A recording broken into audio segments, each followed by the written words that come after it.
আসসালামু আলাইকুম। আজকে আমি একসাথে অনেকগুলো ছবি আঁকাবো। প্রথমে আমি আঁকাচ্ছি একটা ভিন্ন ধরনের গোল ক্যাকটাস গাছ। তার জন্য আমি প্রথমে গোল টপ এঁকে নিয়েছি, তারপর আমি গোল শেপ দিয়ে দিলাম, তারপর কাটা দিয়ে তারপর টপটা একটু ডিজাইন করে দিলাম, তারপর উপরে একটুখানি কালো কালার দিয়ে দিলাম। এখন আমি প্রজাপতি আঁকাবো। তার জন্য আমি প্রথমে নিচে একটুখানি স্ট্রাকচার করে নিয়েছিলাম, তারপরে আমি ডিজাইন করে নিচ্ছি। ডিজাইন প্রজাপতির উপরে অনেক ডিজাইন থাকে, তাই না? আমি ভিতরে কালো কালার করে দিচ্ছি, পেন্সিলের দাগগুলো মিশিয়ে নিলাম। এখন আমি আরেকটা এক সাইডের প্রজাপতি আঁকাচ্ছি, তার জন্য আমি একই রকমেরই করে নিলাম। তারপরে আমি কালো কালার করে নিচ্ছি। কেমন হলো প্রজাপতি আঁকানোটা? তারপরে আমি রং করে নিচ্ছি। প্রথমে পার্পল কালার, পরে ব্লু কালার। এখন আমি একটা ক্যাকটাস গাছ আঁকাবো। এটা অনেক সহজ। তার জন্য আমি প্রথমে টপ এঁকে নিলাম, তারপরে সহজভাবে একটার পর একটা লম্বা লম্বা ক্যাকটাস বসিয়ে দিচ্ছি। এটা অনেক সহজ, তাই না? আমি কাটা এঁকে নিচ্ছি ছোট ছোট করে। কাটা এঁকে নেওয়া শেষ। এখন আমি আঁকাবো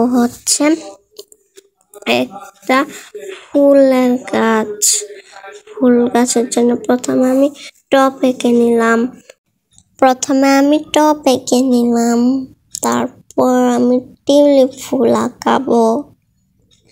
টিউলিপ ফুলের জন্য প্রথমে ইউ এঁকে নিয়ে টিউলিপ ফুলের ডিজাইন করে নিলাম, তারপর এইভাবে আরেকটা আঁকালাম। এখন আমি পাতা দিয়ে দেব। পাতাটা লম্বা পাতা দিয়ে দিচ্ছি। তারপর আমি টপে ডিজাইন করে দিলাম পেন্সিল দিয়ে। এবার আমি আঙুল দিয়ে ভালোভাবে মিশিয়ে নিলাম যাতে সুন্দর দেখা যায়। এখন আমি মাছ আঁকাবো। তার জন্য আমি প্রথমে পেন্সিল দিয়ে ফুটো দিয়ে দিয়েছিলাম, তারপরে ফুটোর দিক দিয়ে আমি এঁকে নিলাম। তারপর আমি এক এক করে লেজ সব কিছু এঁকে নিলাম। এখন আমি মাথা আঁকাবো, মাছের মাথা আঁকানো শেষ। এখন আমি পেন্সিলটা সুন্দর করার জন্য একটুখানি ডিজাইন করে নিলাম, আঙুল দিয়ে মিশিয়ে নিলাম। তারপর নিচের যে পানি থাকে পানি একটুখানি পেন্সিল দিয়ে দিলাম। কেমন হলো? এখন আমি একটা গাছ আঁকাবো। আমি তো গাছ ভালো করে আঁকাতেই পারি না, তাও আমি এবার গাছ আঁকানোর চেষ্টা করলাম সুন্দর করে। আমি ভালো মতন গাছই আঁকাতে পারি না। এরকম করে আস্তে আস্তে আমি কটা ডাল দিয়ে দিলাম। আমার আঁকানো শেষ। এখন আমি ভিতরে কালো রং করে নিচ্ছি পেন্সিল দিয়ে।